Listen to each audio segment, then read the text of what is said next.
Last time on Wellness and Living, we talked about naturopathy, this time with special emphasis on fasting. You can call it intermittent fasting because you fast after eating and you go back to eat after fasting. According to Joe Musa, it's one sure way to stay healthy, to shed weight, and to cleanse our internal organs. This week, we'll talk about COVID-19. Is that really a second wave? Many people have heard about COVID-19 in Nigeria, on the African continent, and all over the world. It's no longer news. There have been fatalities. Many have also recovered in Nigeria. Total number of people who have been affected by COVID-19 is over 6,000. Over 5,000 are fully recovered and are leading their normal lives. That is why there's talk about a second wave. And the Director General of the Nigeria Center for Disease Control, NCDC, Dr. Chike Hekwezu says, we may not be where we want to be yet, but we are very far from where we used to be. That means the fight against COVID-19 is still on, and that fight involves you and I. We must continue to maintain physical and social distance, wear our face masks, wash our hands at every possible opportunity, and go about with our hand sanitizers. That way, we can continue to flatten the curve, and perhaps sooner than some expect, we will say bye-bye to COVID-19. This is Wellness and Living. My name is Thelma Obaze. What's all this? We hear about a second wave.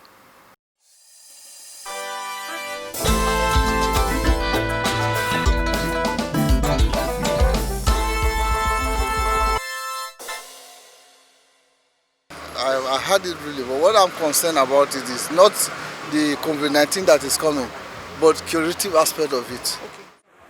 Yeah, I've heard of the second wave of COVID-19, but I think it's best elsewhere, not in Nigeria. Not heard about, not heard about it.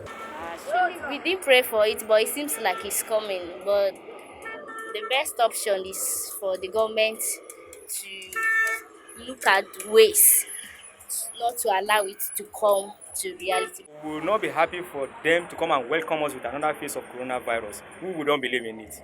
Yeah, what I've been hearing of recent about COVID-19 in Nigeria is that the numbers are going down, and I think it's gradually eroding away. People should resort to traditional medicine, which our elderly men, yesteryears, were using, and they never had such. And one thing in Nigeria is that even though the government happens to give them a trial and it happened to be positive turnout, there might be a set of group that might not accept, and there might be another set that we accept. Until you give it a trial, you can't know if it's existing. No effort so far is pointing in that direction, and I don't think our research facilities are updated enough to go into that kind of intensive research. Because today, the so-called vaccines, they are altering our cells, the DNA and the rest. So as a result of this, they say they should be avoided. Like what this doctor had to say here. He said avoid it because one, it also affects the DNA. You understand? And that when it comes permanently into your system, you can no longer cure it again. So the best is to avoid it. I heard that America has come up with a vaccine for COVID-19. So if that has happened in America, I believe God can still do it in Nigeria. I saw it on the news, social media, if it is true, that a Nigerian man discovered the remedy to COVID-19. And if it is real, then why are we disturbing ourselves? They should just at least raise this very person and let everything be available.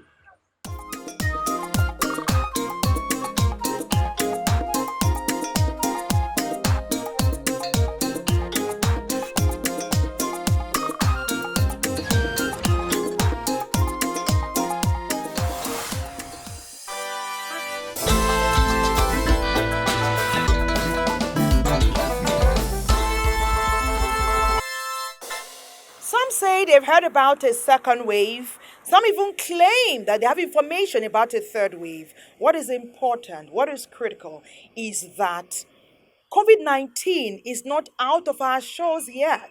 The battle is still on.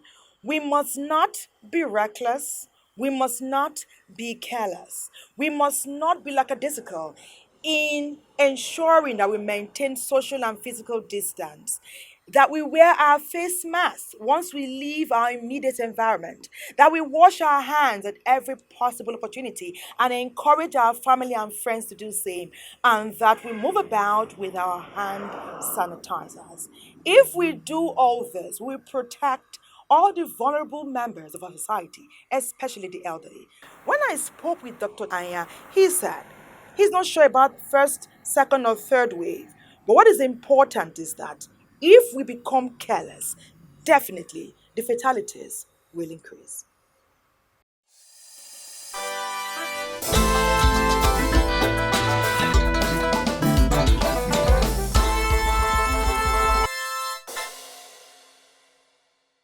Well, a lot has been done.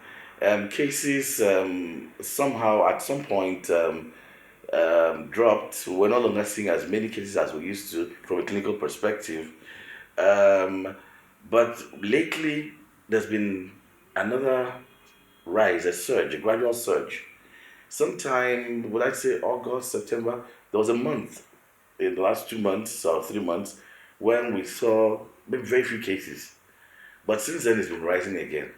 And we're probably getting back to where we were sometime in between March and April. I don't want to call it a second wave, because when you use that word, like it causes some public panic, and it sounds like I don't know. I don't even know how many cases in a day constitutes a wave. But if you're asking about is there a surge, is there a resurgence of cases? Yes, there is, and it's actually difficult to say. Worldwide, there's been a surge generally in cases worldwide, and Nigeria is not existing in isolation.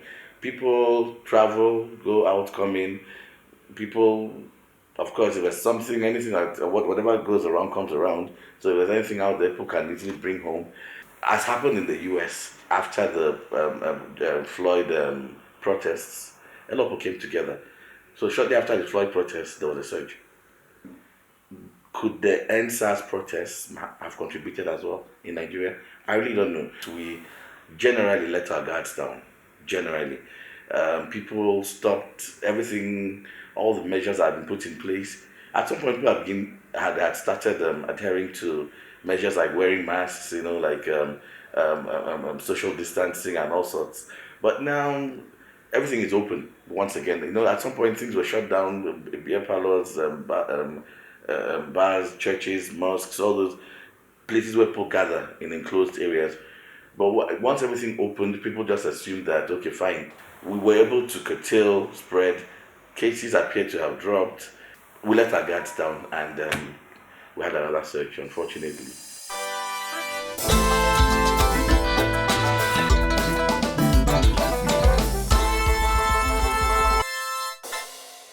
How many cases do you get per, let's say, 100 tests you run?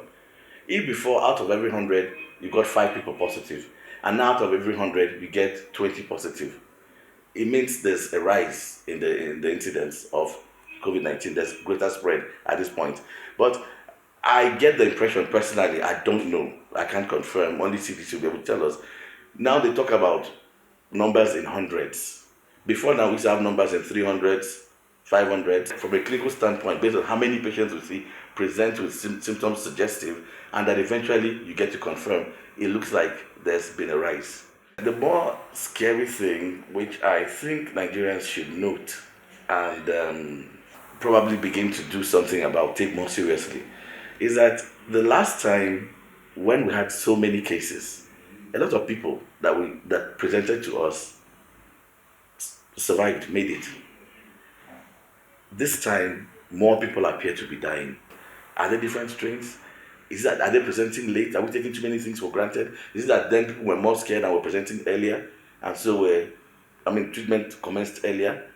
Or and now because people are taking things a bit for granted, you first go treat malaria, then you treat typhoid and treat malaria, and then by the time they are presenting, people already, like quite advanced. Anytime you say there's a wave, it means that you're seeing a much larger number of cases than you used to previously. They're testing more, there are more cases positive, the positivity rates begin to rise. And then, of course, when number of people are positive begins to rise, number of admissions begin to rise, number requiring ICU admissions would also rise, number of ventilators, and eventually number of deaths.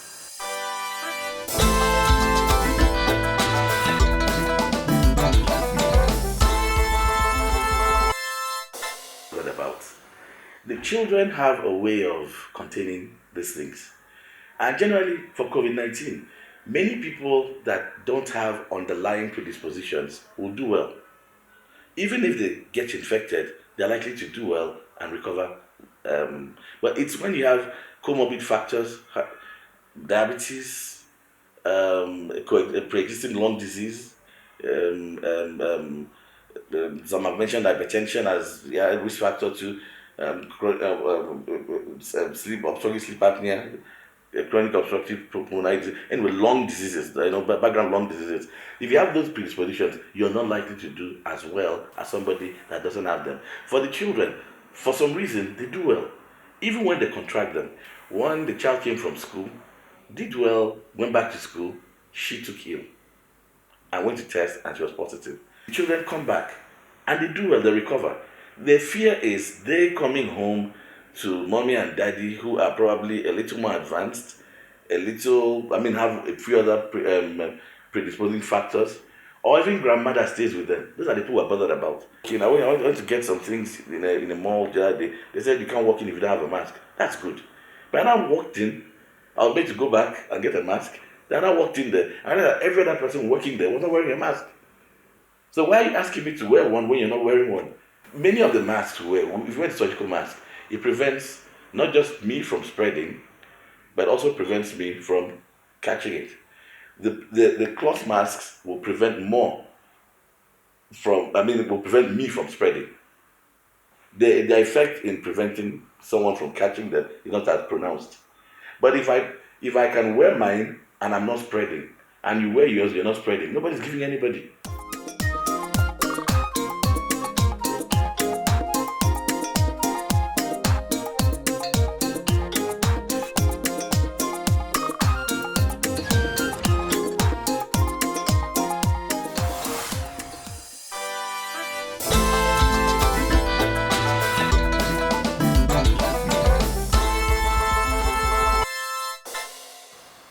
Would you say that Nigeria has successfully flattened the curve? Talking about COVID-19, you hear the term, you hear the phrase every now and again, flatten the curve, flatten the curve. You know that NCDC cannot flatten the curve alone. Every Nigerian must be responsive and responsible to ensure that with the help and the leadership of the NCDC, we can together flatten the curve. Dr. Chike Hekwezo, what he said some months back, he did say that Nigeria is working assiduously to scale up COVID-19 testing. Since then, we have seen this being practicalized. But let's talk about how the journey began. COVID-19 in Nigeria, that was sometime in February. What has happened in our country since then? In February 2020, the first reported case of COVID-19 in Nigeria, an Italian, was confirmed in Lagos by the Federal Ministry of Health. He was confirmed to have returned from Milan in Italy to Lagos on February 25th. The federal government of Nigeria moved very quickly to strengthen measures to control and contain any likelihood of transmission and outbreak. The multi-sectorial coronavirus preparedness group, led by the Nigerian Center for Disease Control (NCDC), immediately activated its National Emergency Operations Center. Since then, over 66,000 Nigerians from different states of the Federation and the Federal Capital Territory have tested positive for coronavirus, and over 62,000 people have been discharged. and 1,169 deaths recorded. Nigerians have stayed informed about COVID-19 through official channels on television and radio.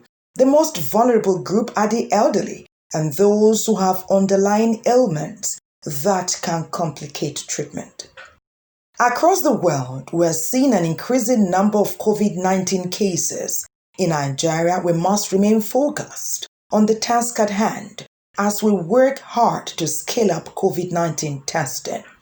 Dr. Chikwe Ihekwezu, Director General, NCDC. While the NCDC, the Federal Ministry of Health, and other health agencies and non-governmental organizations work to scale up testing, we must not stand at arms at akimbo. We remain diligent and watchful, maintaining all the guidelines as prescribed. Using our sanitizers often, washing our hands as often as we can, maintaining social and physical distance, wearing of face masks. We reiterate our commitment to stopping this outbreak, and we need all hands on deck to keep pushing. Dr. Chikwe Ihekwezu, Director General, NCDC. Isolation centers have been provided nationwide, and at some point, some were shut down due to lack of patients. Many say it is not enough to flatten the curve. We must be relentless and consistent so we kick out COVID-19. Contracting COVID-19 is not a death sentence, especially when we access treatment early. We must do our due diligence. Get a test done if you have symptoms like cough, fever, headache, sore throat, diarrhea, and fatigue, amongst others. Isolate while you await your test result. Start treatment immediately you get a test result saying you have tested positive for COVID-19. When we are responsible and responsive, we make the task of testing, treatment, and recovery much easier for everyone. Meanwhile, continue to build your immune system. Eat right, especially consume foods that are rich in zinc and protein. Take loads of vitamin A, C, and E. Exercise, exercise, exercise.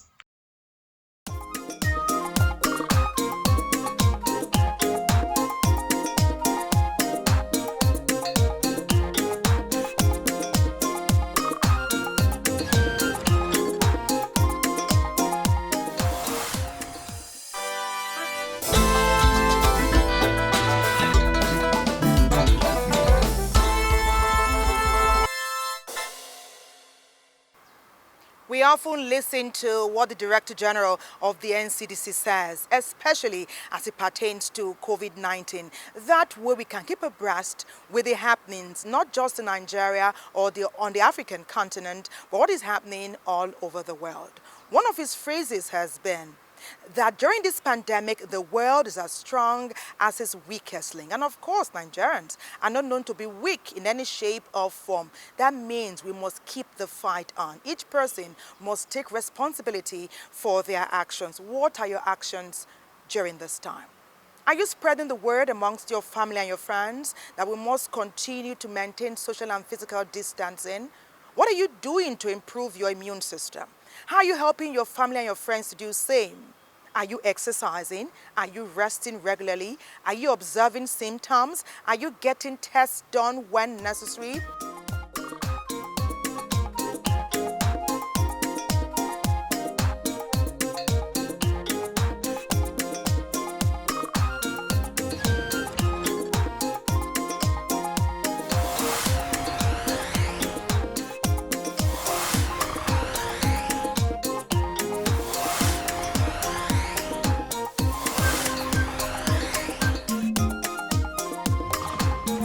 One, two, three, 4, 5, 6, 7, 8, 9, and 10. If you count down, you get it.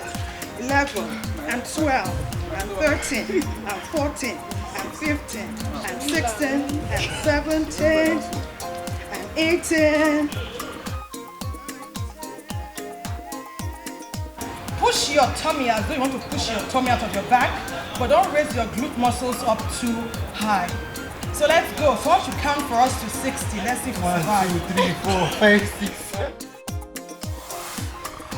1, 2, 3, 4, 5, 6, 7, 8, 9, and 10. From 20. 11, 12, 13, 14, 15, 16, 17, 18, 19, 20, 21, 22, 23, 24, 25, 26, 27, 28, 29, 30. 31, 22, 23, 24, 25, 26, 27, 28, 29, 40. 41, 42, 43, 44, 45, 46, 47, 48, 49, 50.